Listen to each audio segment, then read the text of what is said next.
Bonsoir à tous et bienvenue dans ce 20h30. Tout d'abord, la météo prévoit en cours de nuit des tendances orageuses sur le Dandi. Présentation Ousmane Bawa. Chers téléspectateurs, bonsoir et ravi de vous retrouver pour cette page météo du jour. La saison d'hivernage 2015 se poursuit normalement sur le pays et les conditions météorologiques restent encore très favorables au développement des activités pluvio-orageuses les jours à venir.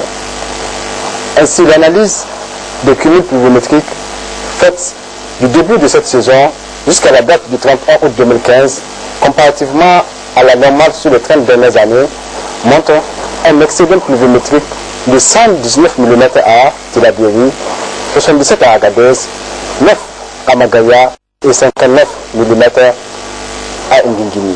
Par contre, un déficit prononcé de 145 mm a été enregistré à Gaya, 55 à Dosso, 24 à Niamey, 16 à Benokoni, 70 à Tawa, 6 à Maradi, 16 à Zander, 52 à Gouré, 7 à Ménosoroa, 23 à Difa et 3 mm à Bilma. Cet après-midi, il est observé à travers l'imagerie satellitaire de 18h heure locale la présence d'une légère couverture nuageuse sur les régions du fleuve et en dehors de nos frontières, c'est une cellule orageuse qui est observée sur le nord-ouest Nigeria. L'analyse de ce temps observé nous amène à prévoir quelques tendances orageuses sur le Dandi et une bonne couverture nuageuse sur les autres régions du fleuve. Ailleurs, la nuit sera relativement calme. Pour la matinée de demain, c'est une légère couverture nuageuse qui est attendue toujours sur les régions du fleuve et sur le sud de la région d'Ottawa. Chers téléspectateurs, c'est l'essentiel de cette page météorologique. Au revoir et excellente soirée.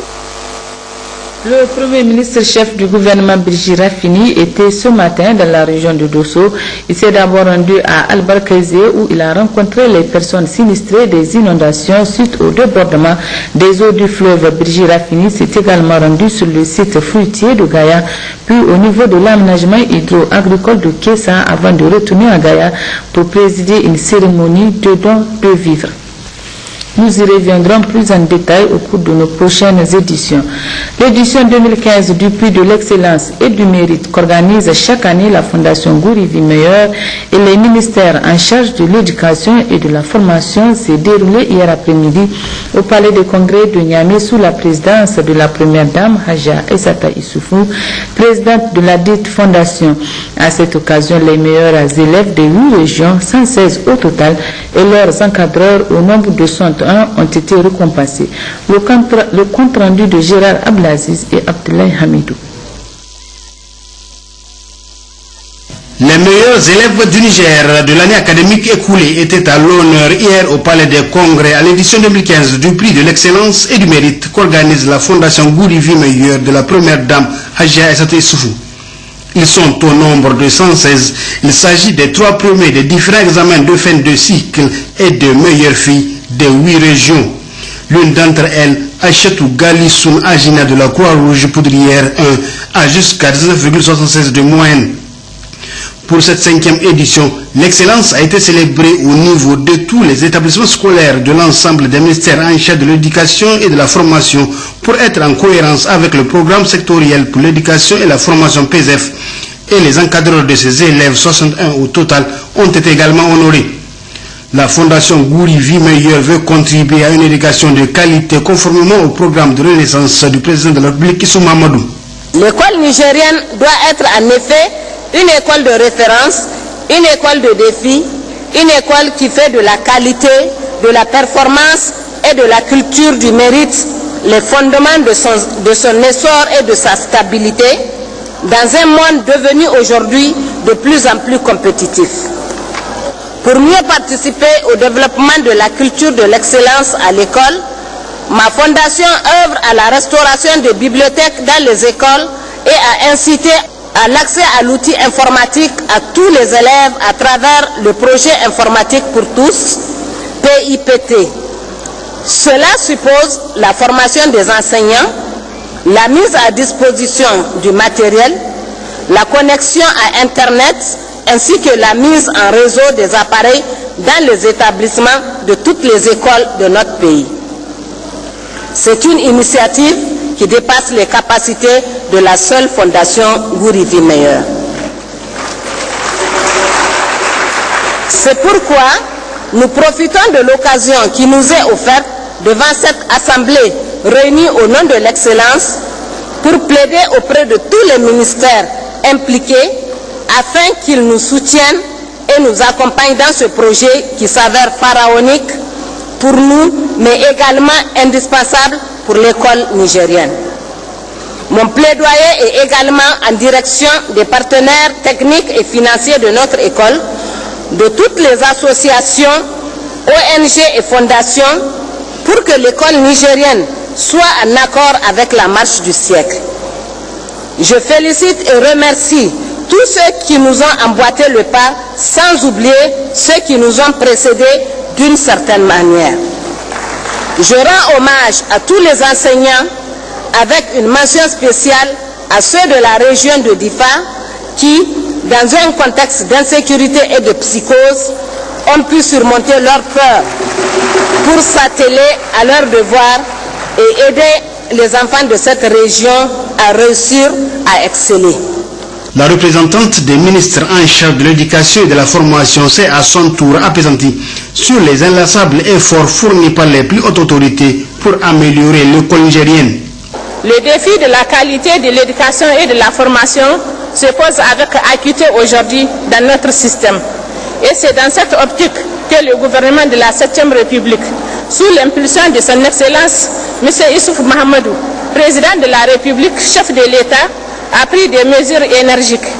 Il s'agit de l'adoption de la lettre de politique éducative et de l'adoption du programme sectoriel de l'éducation et de la formation PSF 2014-2024 et son endossement par les partenaires techniques et financiers et la société civile active en éducation. Le PSF met en cohérence les différents segments de notre système éducatif par la mise en œuvre d'une stratégie holistique de l'éducation et la formation efficiente et efficace. Au plan sectoriel, les différents ministères ont engagé des réformes hardies pour l'amélioration de la qualité de l'éducation par la formation des enseignants, des professeurs, des formateurs et des encadreurs pédagogiques, la dotation des écoles en manuel, en support pédagogique, l'équipement des centres et des universités, l'amélioration des conditions de travail et le pilotage de notre système éducatif. Quant au gouverneur de Niamey, Hamidou Garba, il a exprimé sa gratitude aux autorités et à la fondation Gourivi Meilleur pour tout ce qu'elles font pour que l'école nigérienne retrouve ses lettres de noblesse. En reconnaissance à cela justement, les ministères en charge de l'éducation et de la formation ont offert un présent à la première dame Hadji Aïssata Issoufou. Je suis très émue et je ne m'attendais pas à ça, ça a été vraiment une surprise pour moi. Mais je tiens à dire merci à tous les ministres en charge de l'éducation et de la formation qui m'ont offert ce superbe cadeau. Et pour ma part, le meilleur cadeau que je puisse leur apporter, c'est de continuer à œuvrer dans le sens de l'excellence dans les écoles. Il faut rappeler que la Fondation Gourivi Meilleur intervient également dans le domaine de la santé et de l'assistance humanitaire pour soulager les populations vulnérables, les femmes et les enfants surtout. Voilà donc pour ce qui est du prix de l'excellence et du mérite. L'acheminement des pèlerins nigériens du Hajj 2015 se poursuit au rythme de 3 vols par jour depuis hier.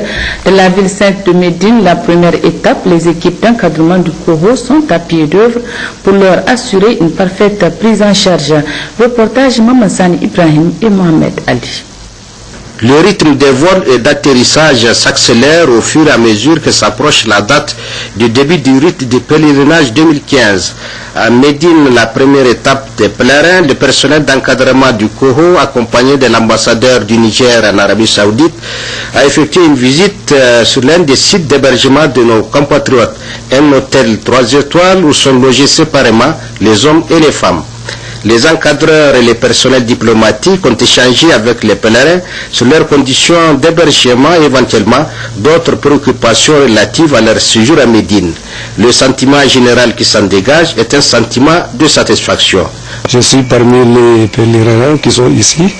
Donc apparemment notre hôtel ça donne bien, donc il n'y a aucun problème de vie jusqu'à maintenant. Mais on ne sait pas après comment ça va aller, mais il n'y a pas de problème. Nous sommes d'abord chanceux d'être les premiers venus à Médine. On a effectué un voyage vraiment performant. Et dès notre arrivée, ils nous ont conduits directement, après les formalités à l'aéroport de Médine, nous avons rejoint notre hôtel. Et vraiment, on est bien. Pas de problème, vraiment, en tout cas moi personnellement, et je n'ai pas aussi entendu quelqu'un qui est en train de se plaindre. L'équipe du COO, conduite par le secrétaire général de l'institution, M. Salaou Nouhou, ainsi que nos diplomates, entendent œuvrer davantage pour que les conditions du pèlerinage de cette année soient des meilleures. Alhamdulillah, grâce à Dieu, nous voilà à Médine. Nous avons commencé à visiter les premiers pèlerins du groupe Al-Manasik. Nous avons constaté que les conditions sont globalement satisfaisantes, puisque nous avons visité les chambres au niveau des lits, des toilettes, des climatiseurs. Globalement, tout marche bien et nous pensons que c'est une bonne chose et on espère que les autres voyages aussi seront dans les mêmes conditions. Nous avons aussi demandé les pèlerins s'ils ont commencé déjà les rites. Et là aussi, ils nous ont répondu qu'ils ont commencé les rites depuis ce matin. Donc on pense que globalement, c'est satisfaisant. 12 700 Nigériens sont admis cette année pour le Hajj 2015 et sont acheminés à Médine au moyen de 26 vols charters suivant une organisation menée d'un bout à l'autre par des commissariats à l'organisation du Hajj et de la Umrah. Retour au pays, cérémonie de lecture collective du Saint-Coran à Dosso. C'était en présence de plusieurs cheikhs et marabouts de la zone de Kogolo et Tagaza. D'autres précisions avec Ousmane Abdou et Haris Garba. Ils sont nombreux des cheikhs et des grands marabouts à se retrouver ce vendredi à Lélé Bangou afin que chacun donne le nombre de fois que le Coran a été lu chez lui durant ce trimestre. Ainsi, après la prière de vendredi, au cours d'une rencontre présidée par le cheikh Munkaïl de Lélé Bangou, il ressort que le Coran a été lu 10 319 fois, suivi de prières à chaque séance dans plusieurs villages des communes rurales de Koigolo et Belleyara. Un à un, ces marabouts ont pris la parole pour saluer cette initiative et s'engager à continuer la lecture. Le cheikh Munkaïlou a remercié ces hommes de Dieu. Il a largement expliqué les bienfaits de la lecture du Saint-Coran dans un village et dans un pays. Cette lecture est faite pour la paix et la quiétude sociale dans notre pays et les pays de la Oumma islamique. Quelques marabouts ont développé des thèmes ayant trait au pèlerinage, à la tabaski, à la cohabitation pacifique entre agriculteurs et éleveurs en cette période hivernale. Ils ont dit une Fatiha pour la paix, pour un Hajj Mabrour par nos pèlerins et pour un hivernage fécond dans notre pays. Lélé Bangou, ce lieu difficile d'accès, est un village religieux où se rencontrent périodiquement des fidèles des régions de Dosso et Tillabéri. Ouverture ce matin à Tillabéri d'un atelier d'échange d'informations sur le contenu des résolutions 1325 et 1820 et connexes du Conseil de sécurité des Nations Unies sur la protection des populations des pays en conflit. C'était sous la présidence du secrétaire général de la région de Tillabéri en présence de la présidente nationale du réseau des femmes Espace CEDEAO. Compte rendu Abdoulaye Soumane et Jipounou. Organisé par le réseau Paix et Sécurité des femmes dans l'espace CEDEAO du Niger, cet atelier vise la mise en place ultérieure des mécanismes d'opérationnalisation des activités du réseau. Dans le cadre du réseau des femmes pour la paix et la sécurité dans les pays, dans l'espace CEDEAO, pour mener les activités prévues au programme de ce réseau qui sont d'informer, de sensibiliser les femmes dans chacune des régions du Niger comme l'ont fait les autres pays, par exemple de la CEDEAO, certains autres pays de la CEDEAO, pas tous, pour informer les femmes, les sensibiliser sur les contenus des résolutions 1325 et 1820, les connexes, que les femmes se les approprient, qu'elles sachent qu'il y a des mécanismes qui existent auxquels elles peuvent faire recours en cas de gestion de conflits, de pré-conflit, conflit et post-conflit, et également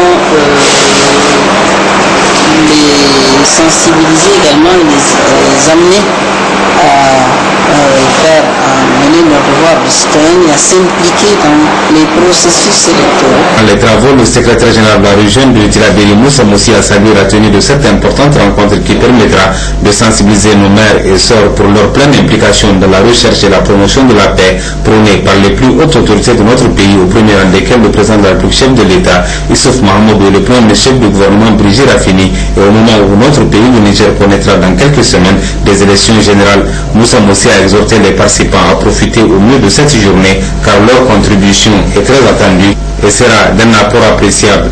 Intervenant pour sa part, le deuxième rapporteur du réseau, Mme Maïga Mamouna Djibrila, a indiqué que la question sécuritaire dans notre espace communautaire a toujours été la préoccupation constante de nos chefs d'État et de gouvernement, mais aussi de leur institution, à savoir la commission de la CEDEAO, au regard de l'article 15 sur les conflits, particulièrement sur les femmes et les enfants. Mme Maïga Mamouna Djibrila s'est apaisantie sur le rôle de son réseau installé le 24 novembre 2012 par le premier chef du gouvernement Brigitte Raffini et sensibiliser au mieux les femmes à s'impliquer pleinement car leur rôle est déterminant.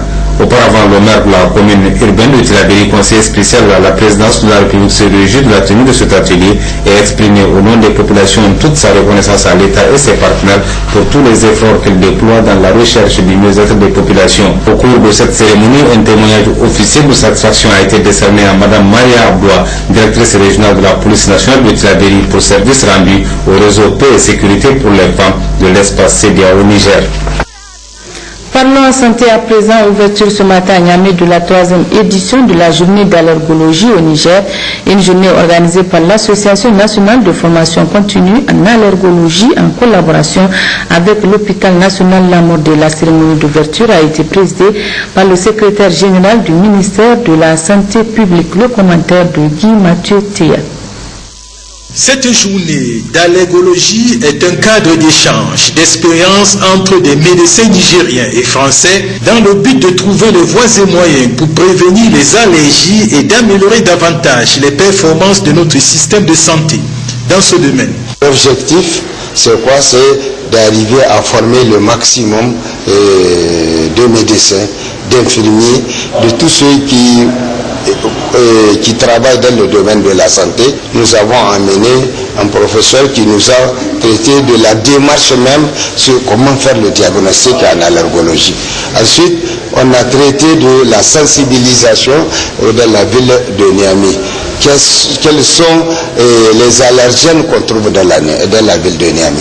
C'est sûr que ça va être rattaché au problème de l'environnement, mais il y a un problème sérieux parce qu'on a retrouvé que les cafards et les acariens, ce sont des micro-organismes qu'on ne voit pas du tout à l'œil nu et qui sont dans les moquettes, qui sont dans les tapis qu'on met à la maison pour embellir la maison, les tapis par terre. Donc tout ceci interviennent. On veut faire appel pour montrer aux gens que de faire attention à certaines allergies, on vit avec ça. Le climat chaud et sec associé au vent de l'harmattan constitue un véritable lit pour propagation des maladies allergiques respiratoires comme l'asthme. L'allergologie, en fin de compte, c'est une discipline beaucoup plus transversale parce qu'on la retrouve dans presque toutes les spécialités et que ici sont réunis presque tous les spécialistes en matière de médecine. Et c'est une très bonne chose dès lors qu'il y a beaucoup d'allergies qui sont inhérentes soit à la prise de médicaments, soit à l'aspect climatologique, soit à la prise de contact. Donc, ceci me donne ce sentiment de satisfaction. Le principal facteur de consultation, en général, ce sont les conjonctivites. Vous avez entre 3 et 4 malades sur 5 qui consultent, ils viennent pour une conjonctivite, c'est-à-dire une inflammation de la conjonctive. Alors, parmi ces 3 ou 4 malades, la plupart du temps, 2 ou même les 3 ont une allergie. Et donc c'est pour ça que je vous dis que l'allergie, surtout en matière d'ophtalmologie, elle est très importante. Et même en matière de santé en général. Parce qu'avant d'être ophtalmologiste, j'étais médecin généraliste. Et je vous dis, je l'ai dit tout à l'heure dans la salle, vraiment il y a des choses, des histoires dramatiques qui arrivent à cause de l'allergie. Des éminents enseignants-chercheurs comme le professeur Touré, le professeur Rachid et le docteur Bako ont été les modérateurs. Le docteur Jean-Pierre Jacquier, allergologue à l'hôpital Chambéry en France, a présenté ses communications sur notamment la démarche diagnostic en allergie médicamenteuse qui ont enrichi les médecins nigériens. Notons que les communications et discussions de cette journée organisée par l'Association nationale de formation continue en allergologie Anafocal Niger, en collaboration avec l'hôpital national à Modé, ont permis de constater que l'allergie est un problème de santé publique dans le monde. Au Niger, il existe plusieurs formes d'allergie, entre autres alimentaires, médicamenteuses, respiratoires, climatiques et professionnelles. 9,4% des enfants sont asthmatiques.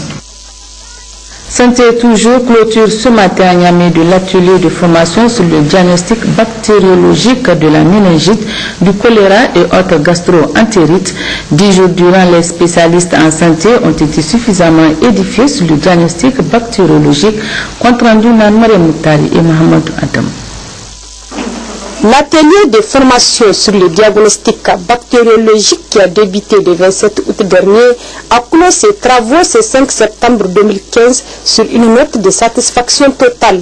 Les participants à cet atelier, venus de 8 régions du pays, se disent satisfaits de la formation de la qualité reçue et se réjouissent des conditions de leur séjour. On a pu vraiment avoir un rappel sur tout ce qui est diagnostic par rapport à ces pathologies qui sont hautement épidémiques, surtout dans nos régions. Donc, ça serait une très bonne chose vraiment de capitaliser tous ces acquis qu'on a pu avoir ici et les mettre au profit de nos différents laboratoires pour pouvoir maintenant très vite diagnostiquer ces méningites et ces épidémies de choléra. Oui, la qualité hier pendant la formation, on est franchement satisfait et que c'est une toute première qui a été organisée par le CERMES.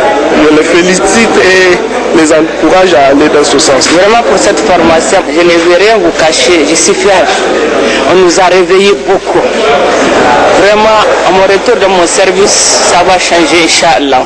Vraiment, pour ce qui est de la bactérie, j'ai pris un engagement. Je vais faire de mon mieux. Une initiative, la première du genre, organisée par le Centre de recherche médicale et sanitaire CERMES, vient en appui aux efforts du gouvernement à travers le ministère en charge de la santé afin de renforcer les capacités des spécialistes de santé de mener à bien leur mission, notamment dans la confirmation rapide des cas de méningite ou du choléra, mais également développer davantage la bactériologie, domaine encore en souffrance dans plusieurs laboratoires publics. 10 jours durant, vous avez suivi des cours théoriques intensifs et effectué des travaux pratiques pour vous approprier plus les connaissances acquises. Il est également attendu de vous la capitalisation de toutes les connaissances que vous avez reçues au cours de cette année 2015 sur l'assurance qualité, la biosécurité, les procédures pré- et post-analytiques, gage de la qualité des résultats fiables dans les laboratoires. Je profite de cette occasion qui m'est offerte pour lancer un appel à l'endroit de tout le personnel de laboratoire pour le rendre plus visible à travers la mise en place d'un système de suivi et évaluation, c'est-à-dire la production et une large diffusion des indicateurs reflétant la vie du laboratoire. Au nom du ministre de la Santé empêché, veuillez recevoir tous mes encouragements et je sais que le ministère de la Santé publique peut compter sur vous pour la production des résultats de qualité dans vos laboratoires. Il est attendu aux participants à cet atelier de partager la connaissance acquise avec d'autres collègues pour un service plus large et efficace pour le bien-être de la population bénéficiaire. La remise des attestations de formation aux participants, suivie d'une photo de famille, était également au centre de cette cérémonie de clôture de l'atelier sur le diagnostic bactériologique.